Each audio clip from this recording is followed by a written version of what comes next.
This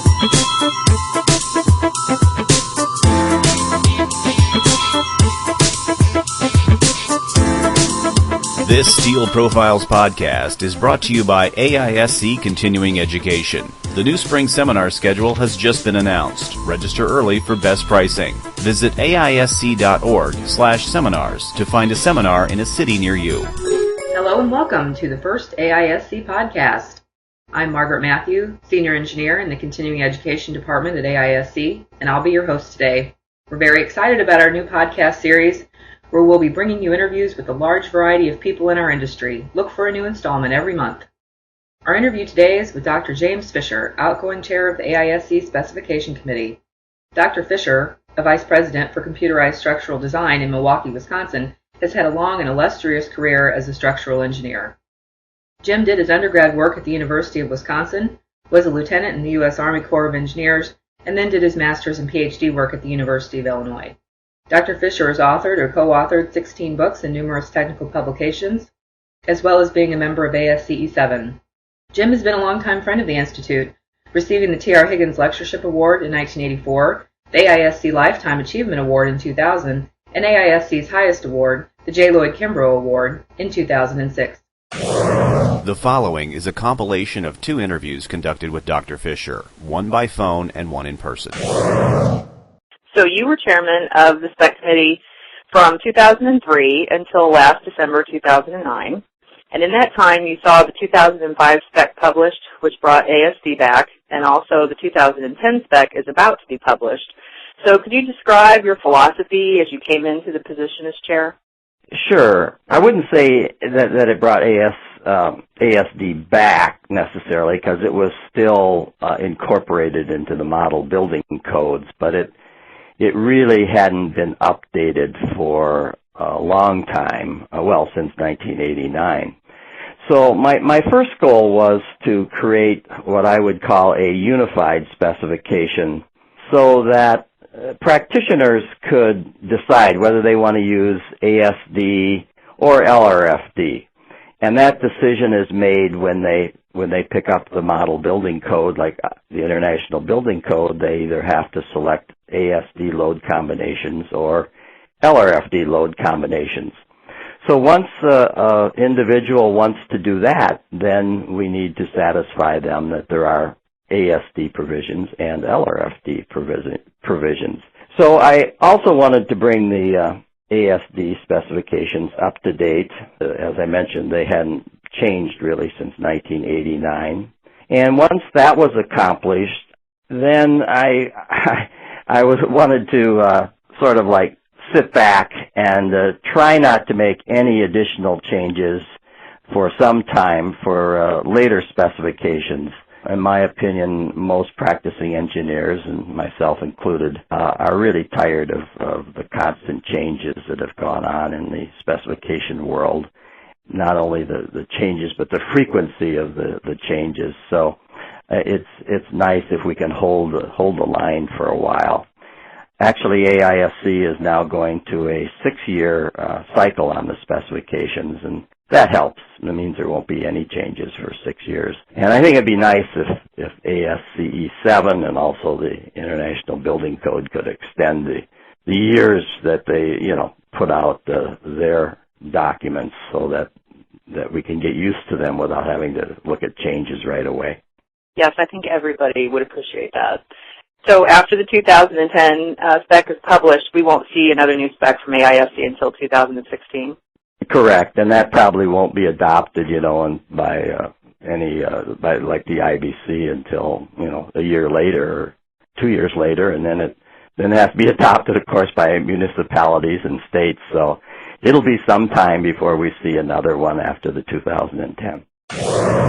Where did the idea come from for a unified specification? We knew we had to do something to end the bickering between ASD and LRFD. The concept had already been tried to put a unified specification together several years earlier by the American Iron and Steel Institute in their cold form spec. And we had the same factions that were designing ASD versus LRFD with that organization. So they had put together, and I'm on that spec committee as well, a unified spec which made use of the separating phi and omega, which is basically it. All the equations were the same, like for moment and shear, and we used phi and omega. And it had been used for several years, and it worked, and I basically suggested that, hey, that's a good format. I think it'll solve the problem, and so we did it. So how did you sell this idea to a pretty contentious group that makes up the spec committee? I think everybody was tired of the bickering between people. There were always a few hangouts on both sides of the street, that is, the LRFD folks and the ASD folks. But it wasn't severe. I think everybody knew that it was time to cooperate, and I tried to use my sense of humor to get everybody to agree that this was going to be a good thing. There were some reservations, but all in all, in retrospect, now that we've had more than 5 years of it, I think it's working very well. I'm curious, did the LRFD people think that it was taking a step back? Some did, and some ASD people were upset. It's interesting. There were sort of rabble-rousers on both sides, but they were in the minority. Eventually, everybody calmed down, and I think for the most part, everybody is very happy with what we accomplished. Yes. Were you always a proponent of LRFD versus ASD? Well, that question insinuates that I was a proponent of LRFD, but which I was not, because I, like many other practicing engineers, had grown up with ASD, and in the type of work that I've done, which is primarily industrial buildings, we always used ASD, even after the first, I think it was 1986, LRFD spec came into being. And, I guess I'm naturally lazy like a lot of people and don't have time to learn something new. So I continued to use ASD until the 2005 spec came along. So were you on the spec committee when LRFD originally came out? No, I got on the spec committee roughly, I'd say 1 year after that 86 specification came out. Was that part of the reason you wanted to be on the committee? I never really thought about being on the committee. I was asked to be on the committee, and I was honored to be asked. I thought that I could contribute to the problem of people lining up in different camps and saying, oh, LRFD is the only way and ASD is the only way. And I thought there has to be an intermediate way that we can put this together and satisfy most of the people. So that became my thought after being put on the spec committee. But then, of course, until the 2005 spec, we were only updating LRFD. So that sort of disheartened me a bit, but then we were able to change that for the 2005 specification. The specification, or manual, I should say, since I went to school. And I won't say, what the first one is up here, because that'll date me. But, no, I'm using the 2005 spec now, but occasionally, I'm evaluating existing structure that maybe certainly was designed in accordance with ASD, and you want to see what the rules were, and not only from the Green Book, but prior books. It's something that I look at. It's like an old friend, and I don't disregard old friends. So it's there, and it'll remain on my bookshelf as long as I can see it, I'm sure. The new 2010 spec is on the cusp of being published. So what changes can we expect to see in the 2010 spec? Well, as I indicated earlier, one of my goals was, after the 2005, was to make minimal changes. And one of the thrusts at every meeting I held, and generally we have 2 meetings a year, I'd say to the folks, no more changes. Sort of like read my lips. But let's not make changes. We're tired of changes. And I must commend the committee, because there are very few changes that have been made for the 2010 spec. I can think of just 1 or 2 minor instances. So we're not going to have to learn a bunch of new stuff. There's some reorganization, mostly to make it easier to read.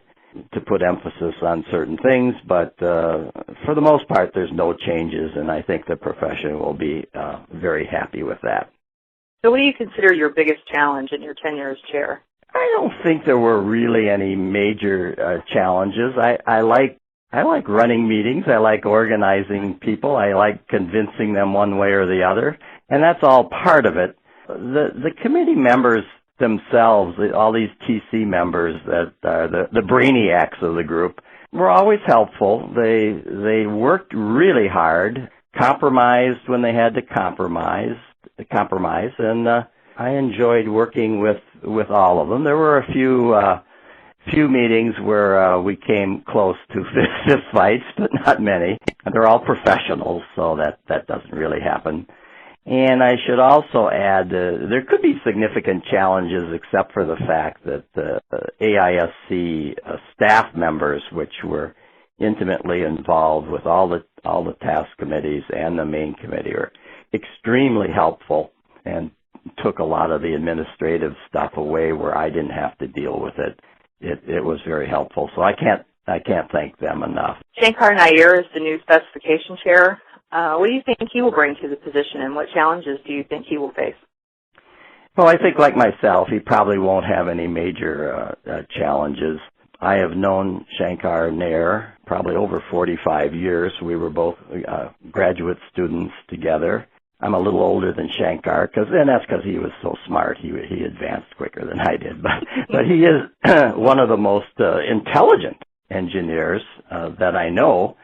And also, he's very savvy politically, and I believe from watching him as one of the task committee chairmen, he's a very influential leader. I think he'll do a great job. I'll keep working on him and make sure he's in tune with not making changes to the spec, and that we should simplify the specification whenever we can. And I'm sure that the whole committee, again, will join in and be as helpful as possible.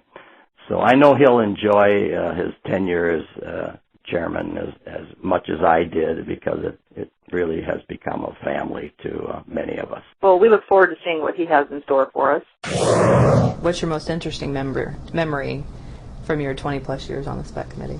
Well, there's a lot of good memories and humorous things that happen at the meetings. You know, the arguments and settling arguments, and I think the most interesting things, though, were the various conversations with other spec members after hours, so to speak.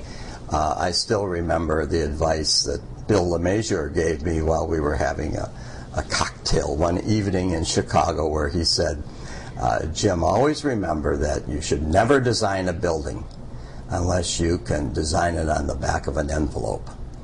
And I think we've sort of gotten away from that. It's the same as kind of knowing the answer before you use the computer. I think that was sound advice. And there were many times like that where I had very nice conversations I was lucky enough to have them with some of the really great structural engineers of our time. So you've been a practicing engineer for over 40 years? Well, almost 40 years full-time. Okay. And you're semi-retired? Yeah, semi-retired now. Like many structural engineers, just can't let go completely. Yes, for the last 2 years I've been part-time at the company. So why did you choose to specialize in industrial work instead of the more glamorous commercial structures? Some things just sort of happen. For several years I designed commercial buildings. And also then I designed a lot of sewage treatment plants and water purification plants, and that sort of wasn't too exciting for me. I had one senior partner who was very pro doing industrial work and convinced the rest of us it was the best way to make money. And I ended up developing with a client in Milwaukee called Alice Chalmers at the time. And they had a plant engineer who did not have an engineering degree. In fact, I'm not sure he had a degree. But I started working with him on their various renovation projects. And he asked questions that no one has ever asked me. The difficulty of answering those questions. He was very, very intuitive and challenged me, and I didn't know a lot of the answers, so I started getting interested in many things as they relate to industrial buildings and cranes. And he kept challenging me, and I worked as a consultant to him for probably 10 years. Gained some knowledge about industrial buildings, and that just sort of then mushroomed as time went on. So what was your favorite project? You can have more than one. Yeah, there's many, certainly, and a lot of them aren't just pure structures, although if I sit and think about it, there's an awful lot of projects that I really loved. Challenging-wise, and maybe it was crazy, but I had a project years ago in a place called Saltville, Virginia, where it was a U.S. gypsum plant. They had what they call an event there, and that's where you get a sinkhole, and it diverted a small river underneath where this plant was built with really heavy equipment. And the plant started to settle rather rapidly. So U.S. Gypsum, it was one of their major plants, said, well, we got to build a new plant. We can't stop this from happening. So I got hired to tell them how long they could stay in operation without their plant falling down. Wow. And it was extremely exciting. We put up some instrumentation, and we'd go every week and we'd watch how much the beams had slid off their bearing supports. And this is all while they're still in the building. And they're still working, yeah. And they didn't want to quit. And like I say, in my older years now, I probably wouldn't take that challenge, or I may be smarter now. But we actually kept them working until the new plant was ready. It was 9 months to a year, and that building settled, I don't know, I'd say 1.5 feet during that time. Fortunately, it wasn't all differential. Some of it was just pure settlement. But it was exciting, and it made me nervous, but we had a good time doing it. So it was a success. And, that's a neat part, too, of structural engineering, is when you can make a client really happy. Yes. And boy, were they happy. Because I would guess that most people wouldn't have taken that job. I wouldn't think so. I'm not sure we ever notified our insurance carrier that we were doing that. But we didn't think about that as much. Yes. This was, how long ago was this? It was probably 25 to 30 years ago. Yeah. But I still remember it vividly. Oh, I'm sure. I can remember that the geologists wanted me to go down in these deep holes so we could see how much things were shifting. I said, no, I'll stay above ground. You can go down in those holes. I'm not going to do that. Any others spring to mind? One of my big first steel mills was in Canada. It was a ladle that's had a 14-foot lever arm. It was 350 tons, and it swung 360 degrees, and this had never been tried. And it was a severe deflection criteria. And I really had a good time designing it. It was a unique structure. And the thing, of course, I remember the most, I was up there when they were about to turn it on. And it was a Wednesday before Thanksgiving, and the owner said, well, you're going to stay here tomorrow to watch this. And I said, well, it's Thanksgiving at home. And not in Canada, it's not Thanksgiving. They'd already had theirs. And so I had to stay, and he didn't make me stand under it, but there was some talk of having to stand under this ladle while they tried it. But there's a lot of projects kind of like that once you start to reminisce, which I don't like to do a whole lot, makes you old, that were exciting. There's another story I just tell you. You can use it if you want. Okay. In challenging jobs. It was one of the few times that somebody found the firm through the yellow pages. And this company, what they did is they transported molten aluminum on trucks.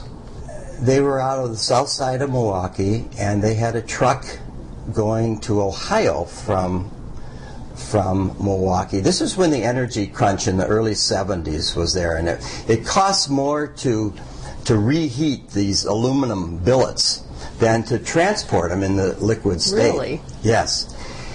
And I couldn't believe it, but they had these big tanks on the trucks with a spigot. And the guy was driving in Illinois, and the spigot broke, and so molten aluminum was shooting out into the next lane of traffic. So the truck driver was over a bridge, and he stopped, and it completely melted the bridge. Well, they hired us to see what was going on. It turned out it was a fatigue failure also of the truck. So we were hired to try to figure out how to change the natural frequency of the truck, because every time it hit the cracks in the pavement, it would develop. This mass was just perfectly balanced where it's got the thing in its natural state, and it was bouncing along.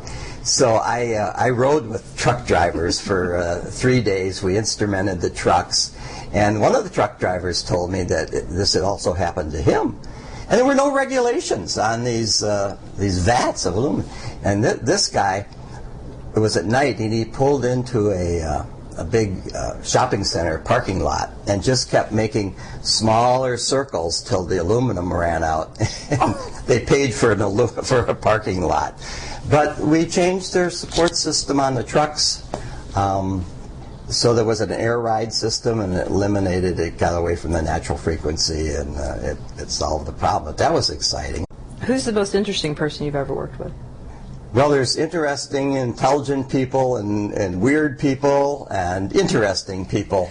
However you want to interpret that. Yeah, I've been fortunate to work with some very intelligent people that are also, some of them are very interesting.